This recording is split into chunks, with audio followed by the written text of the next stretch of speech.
Welcome to सामाजिक ज्ञान channel class 5 general knowledge chapter 6 international airport in India. इस chapter में भारत में जो इंटरनेशनल एयरपोर्ट्स हैं उनके बारे में जानकारी दी है। उससे पहले एक छोटी सी चीज़ मैं आपसे शेयर करना चाहती हूँ कि there are two types of airport. One is domestic airport and other is international airport. दो तरह के एयरपोर्ट्स होते हैं, एक होता है डोमेस्टिक यानी घरेलू और दूसरा होता है इंटरनेशनल एयरपोर्ट। इन दोनों में क्या फ़र्क है?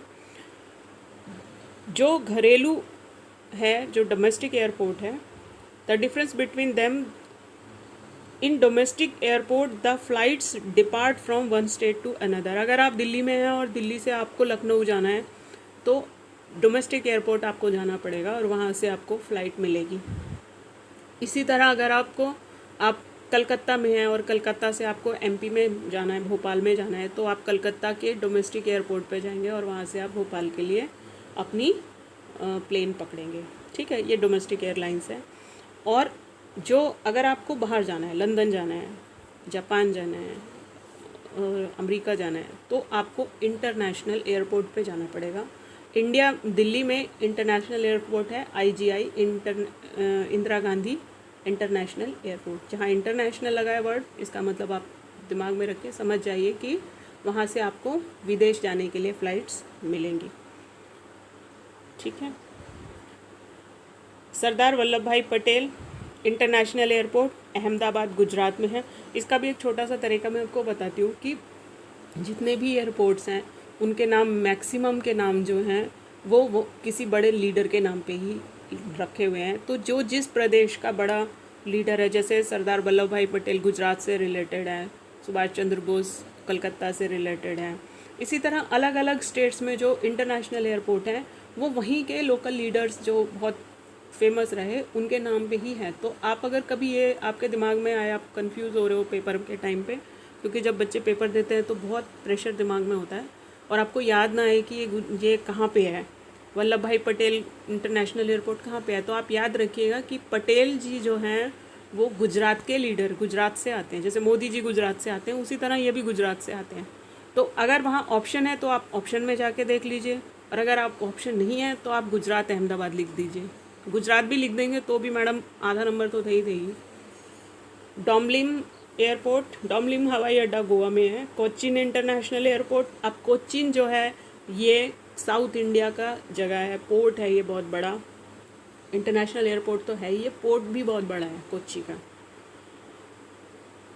केरल में है कोच्चि अंतर्राष्ट्रीय हवाई अड्डा। Netaji Subhash Chandra Bose international airport Calcutta West Bengal, जैसे मैंने अभी बताया, सुभाष चंद्र बोस। इसी तरह छत्रपति शिवाजी महाराष्ट्र से मराठे थे। नेताजी सुभाष चंद्र बोस अंतर्राष्ट्रीय हवाई अड्डा कलकत्ता पश्चिम बंगाल में है। छत्रपति शिवाजी इंटरनेशनल एयरपोर्ट, अभी इससे पहले हमने छत्रपति शिवाजी टर्मिनस पढ़ा था। टर्मिनस जो है वो रेलवे का वो सबसे बड़ा जंक्शन है, और एयरपोर्ट, इंटरनेशनल एयरपोर्ट मुंबई का जो है वो छत्रपति शिवाजी के नाम पे ही है।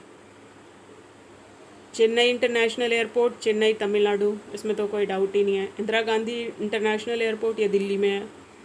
वीर सावरकर इंटरनेशनल एयरपोर्ट पोर्ट ब्लेयर में है, अंडमान निकोबार में।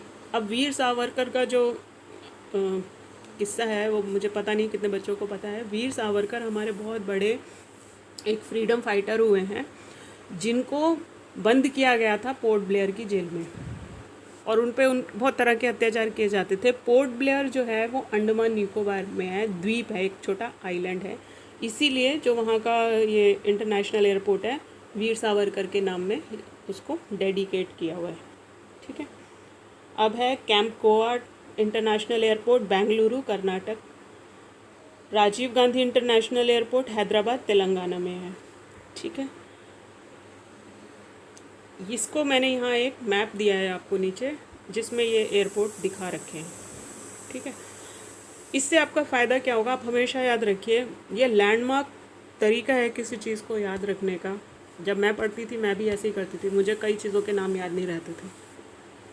एक बार आपने ऊपर पढ़ा और उसके बाद में यहाँ मैप में उसको देखा, जब आप इसको 3-4 बार ऐसे देख लोगे तो आपको कुछ याद आए ना आए, आपको लोकेशन ज़रूर याद आ जाएगी। अगर सुभाष चंद्र बोस के नाम पे कोई वो है तो आपको याद आ जाएगा कि अच्छा ये बे ऑफ बंगाल के पास में था तो ये नेताजी सुभाष चंद्र बोस है, तो अच्छा ठीक है, तो फिर तो कलकत्ता में ही होगा, वेस्ट बंगाल में ही होगा, ठीक है ना। ये कुछ ऐसी ट्रिक्स हैं जो हर बच्चा फॉलो करता है। जब हम पढ़ते थे हम भी फॉलो करते थे। मैं आपको भी कह रही हूँ कि जो भी चीज़ें, चाहे नदियाँ हो, पहाड़ हो, कोई बड़ा इंडस्ट्री का वो है, या खनिज वगैरह मिनरल्स पढ़ेंगे आप आगे, उन सबको जो भी आपने पढ़ा है उसको एक बार मैप में ज़रूर देखिए। अभी जो हमने बनाए देखो, ये देखो सरदार वल्लभ भाई पटेल गुजरात में है, गुजरात की साइड में है। नई दिल्ली में ये इंदिरा गांधी है, लगा हुआ है डॉट इसके ऊपर। चौधरी चरण सिंह ये यूपी में है, आपको दिख रहा है यहाँ पे।